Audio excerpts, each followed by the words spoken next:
যুবদলের দেশে বিদেশে আমাদের যত নেতাকর্মী আছেন তাদের সকলকে সংগ্রামী শুভেচ্ছা জানাই। বিশেষ করে গত 10 বছর যারা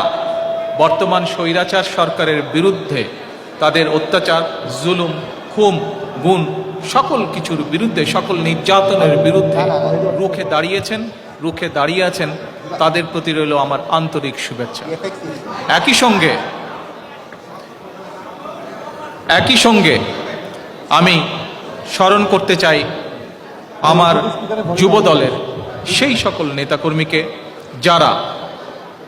বিভিন্ন সময়, বিশেষ করে বর্তমান স্বৈরাচারের গত 10 বছর ধরে বর্তমান স্বৈরাচারের বিরুদ্ধে আন্দোলনের সময়